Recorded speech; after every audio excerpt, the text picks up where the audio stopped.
What's up, guys? Pyromaniac720 here, and today I have an analysis video, not on a specific Pokemon, but on Pokemon in general, so titled How to Make Uncommon Pokemon Viable.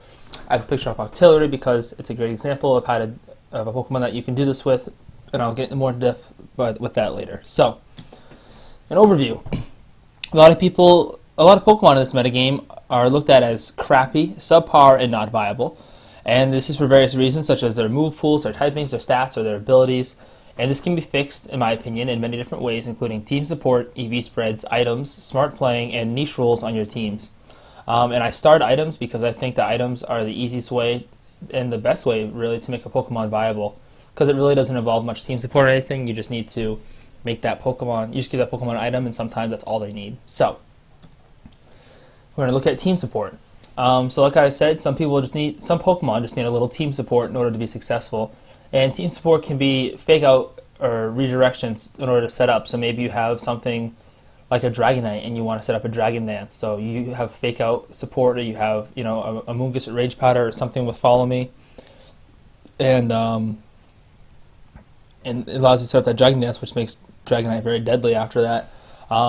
It could also be in the form of Intimidate. I didn't write this down, but it could be in the form of Intimidate. So if you have a Pokemon that's really defensively weak, like, not Ludicolo is a bad example because it's a viable Pokemon, but a Pokemon like Ludicolo that has low defenses, you bring Intimidate, and all of a sudden its defenses aren't so bad. You can set up dual screens with a Prankster user and Light Clay. You can use moves like Charm to lower their defense. Sometimes you just need speed control in the form of Thunder Wave or Tailwind. And this is really good for Pokemon like maybe a Mega Heracross, who, base 75 speed, set up a Tailwind, and all of a sudden it gets in there and you can sweep. Or sometimes you just need that one Pokemon to cover the Pokemon's huge weakness. So, for example, if you have a Pokemon that's really weak to some of the dragons in the metagame, you bring a Mamoswine, and it can Ice Shard them all, and one-hit KO them, or Icicle Crash and one-hit KO them. Or maybe you have a Pokemon that's weak to Brave Bird from Talonflame, so you bring a Quick Guard user, or you just bring something that can counter Talonflame easily. So that's just a way that you can kind of, and this works especially well for Megas. So for example, I use Mega Charizard X, which a lot of people say isn't very good. A lot of people say, oh, it has potential, but it's hard to use. And so I built my entire team around supporting Mega Charizard. So I had Scarf Gardevoir to take out the dragons like Garchomp. I had Malamar to take care of Tyrannotars, because I only have Flare Blitz and Dragon Claw, so I have trouble with Tyrannotars. I had Meowstic for speed control, so that the Scarf Dragons or Scarf Gardevoirs, whatever, like a Scarf Salamence, Scarf Hydreigon couldn't take me out, because I could one-hit KO them with Dragon Claw after I slow them down. I had Quick Guard on my Meowstic to stop incoming Sucker Punches, Ice Shards, Brave Birds. Also, I had Thunder Wave for Aerodactyls.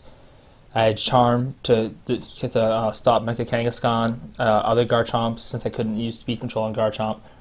So you just have to build your team around. And like I said, it works especially well with Megas, because Megas are such crucial Pokemon. So you can really, you can have 3-4 Pokemon that support your Mega, because Megas can be so good.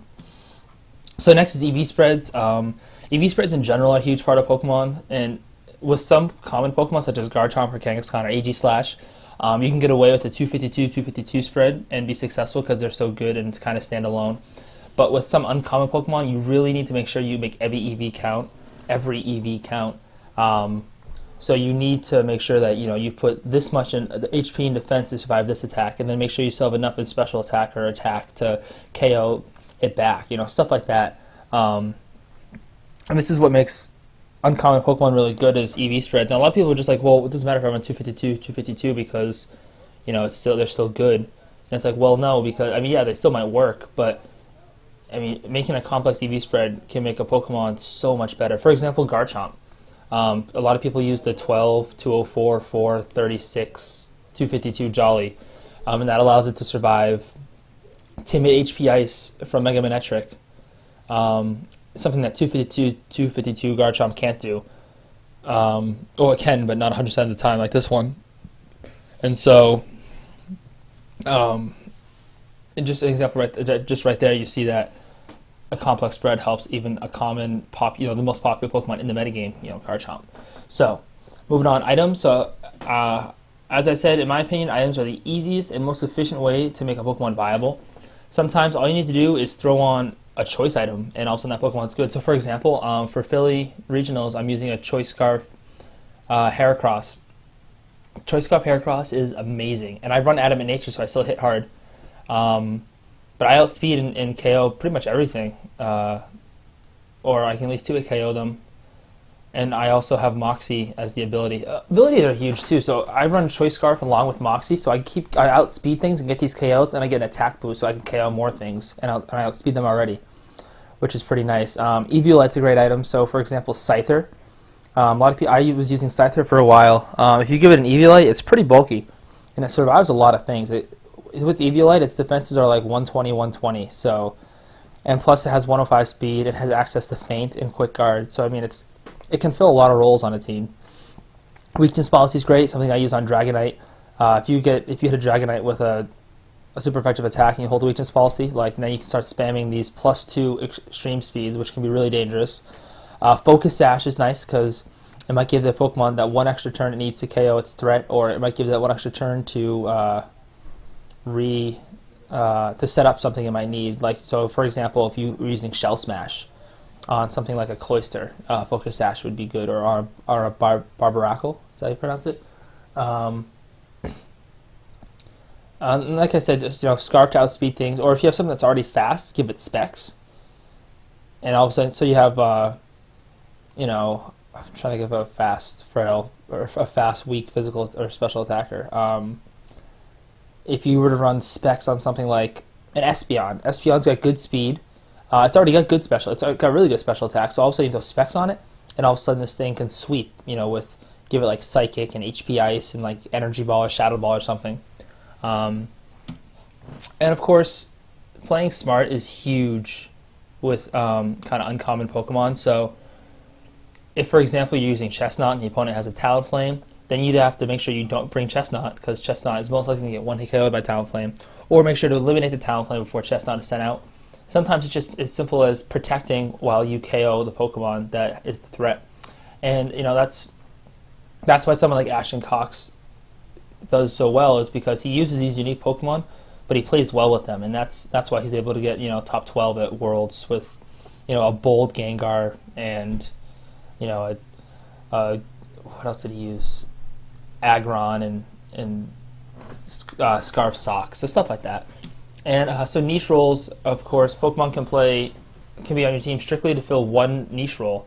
And you may only bring them once in the entire day, but they're still there because they serve that role. So, example, Ray's Wigglytuff was there to scare away Intimidate users that threatened his team. A lot of people use rain counters that they might only use if they see the rain twice, but they come in and they do their job. Like Dragalge is a great rain counter. I rode Diggersby before I went to Spring Regionals this year in Massachusetts. I had Diggersby on my team because I saw so many con artist leads on Pokemon Showdown, so I'd lead with Diggersby and something else, and I'd double protect. And then my Diggersby was adamant with huge power and had a Lumberry, and I had double kick on it. So I was able to one-hit KO Smeargle and break the Focus Sash, and if it Dark Voided me, which it obviously would, and it hit, then I had the Lumberry to cure myself. So that's an example. I ended up not bringing Diggersby because I figured I wouldn't see any Smeargle, and I didn't. So it was just a showdown thing. And my Malamar that I used at LCQ, I used it specifically because I was having a little bit of trouble with Mega Venusaur, and I was having a lot of trouble with Tyranitar. And so Malamar is a great answer to both of them. Also, something else that I used is I used Low Kick on a Scrafty at Spring Regionals. The reason I did that is because, once again, my team is having trouble with Tyranitar, and I could go Drain Punch, but Low Kick I could invest much less in, and still one-hit KO. So I was investing 148 into attack with a neutral nature, and I was one-hit KOing Mega Tyranitar.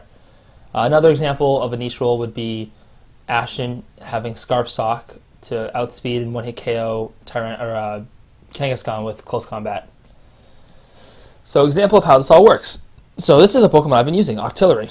I was driving home from Worlds, and I said to my girlfriend and her brother, "Hey, name a Pokemon I could use at regionals that I could like start working with." And my girlfriend said like Blastoise. I'm like, all right, cool. And then my girlfriend's brother said Octillery, and I just laughed at him. And he's like, no, Octillery is really good. So I looked it up on Cerebi on my phone, and I'm like, wow, this thing actually is really good. It's got base 75 attack, defense, and special defense. I mean, attack. Yeah, attack. No, sorry. It's got base 75 HP, defense, and special defense, and base 105 attack and special attack. And it's got like the greatest move pool like in the game, other than like Mew and Smeargle. It has access to tons of physical and special moves that are just amazing. Hydro Pump, Fire Blast, Energy Ball, Ice Beam, you can see right there. It also gets Charge Beam, Sludge Bomb, Acid Spray, Sludge Wave, Flamethrower, Scald, Gunk Shot. It's got, I don't remember, Power Whip, I think. It has access to so many good moves, and I'm like, this Pokemon's so good. So I started working with it. Give it an Assault Vest, give it a Modest Nature, and gave it that EV spread, and it's been working really well for me. I plan on using it. I have a team planned for it for winter regionals. I didn't use it here because I need an electric type in my team and a water type, so I just ended up going with Rotom for my Philly team. But Octillery did work well on my current team too. So it's only weak to electric and grass isn't super common with the exception of like Ludicolo's and Venusaurs and the occasional Ferrothorn. But actually, I can outspeed a one-hit KO Ferrothorn with Fire Blast, so I don't have to worry about Ferrothorns. The spread that I had there, 220 HP, 52 defense, 236 special attack, allows me to survive a Choice Band Brave Bird from Talonflame and a Jolly Mega Kangaskhan return, both 100% of the time. And I can also KO Garchomp that try to survive Timid HP Ice from Manectric with Ice Beam. Also one-hit KO Salamence with Ice Beam, two-hit KO Hydreigon with Ice Beam. Also able to one-hit KO Talonflame, Rotom Heat, some Mega Mawile, and two-hit KOs pretty much everything else. So I two-hit KO Kangaskhan. And you might be saying, well, who cares if I survive a Mega Manectric Thunderbolt if I can't one-hit KO it? And the big reason is Octillery gets Moody. And Moody's kind of a high-risk, high-reward ability, but it is amazing if it works out for you. So you get that Moody boost, all of a sudden you get the evasion boost, and like it's game over. I actually had a 2-on-1 once with the person that had a full health Rotom Wash and a full health Garchomp when I had just Octillery left with like half HP, and I ended up winning because I got a Moody boost after surviving a Thunderbolt from the Rotom Heat, or the Rotom Wash. And then I just one-hit KO'd the Garchomp, two-hit KO'd the Rotom Wash with Energy Ball, and it was game over. So I slapped the Cell Vest on it, so because I survived 252 Modest Specs Draco Meteor from a Hydreigon, which is impressive, Modest Mega Manectric Thunderbolt, Modest Mega Charizard Y Solar Beam, and pretty much every other powerful neutral special attack in the game. One thing I do notice I died to is a Life Orb Thunderbolt from a Modest 252 Zapdos. So Octillery's move pool, it literally has everything. I'm going to pull it up on my phone and read it to you. Where's my phone? Oh, here it is. And I'll let you guys see how great its move is. So I'm using Chestnut for, I'll get into this, but I'm using Chestnut for Philly Regionals too, and it's just a Pokemon that it's really good, it's just overlooked. Same with Scyther, I think. Same with Octillery. They're Pokemon that they don't really need that much team support, and they're already pretty damn good. So looking at Octillery's move pool, if I can find it, my phone stops being stupid. Oh, here we are, Octillery. So Octillery's move pool includes Gunk Shot, Rock Blast, Signal Beam, Ice Beam, Bullet Seed, Hydro Pump, Hyper Beam, Soak, Blizzard, Ice Beam, Smackdown, Psychic, Sludge Wave, Flamethrower, Sludge Bomb, Fire Blast, Energy Ball, Scald, Charge Beam, Incinerate, Thunder Wave, Swagger, I think it's Swagger, Flash Cannon, Surf, Waterfall, Acid Spray, Haze, Octazooka, Water Spout, and that's it for this gen. So I mean, a lot of great moves there. Sometimes you could do is you could go Choice Specs Octillery and go with some sort of form of redirection and just start spamming Water Spouts, which would absolutely annihilate things.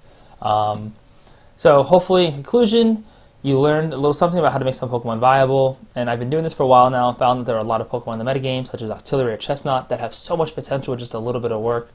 And as I just mentioned, I plan on plan on bringing Chestnut and non-Mega Heracross with me to Philadelphia Regionals, so hopefully what I preached here today works out. Good luck. Don't forget to comment and share. Hope you guys like this. Let me know if I did anything wrong or said anything wrong in the comment section, or if I said anything that you really liked. Until next time, guys. Bye.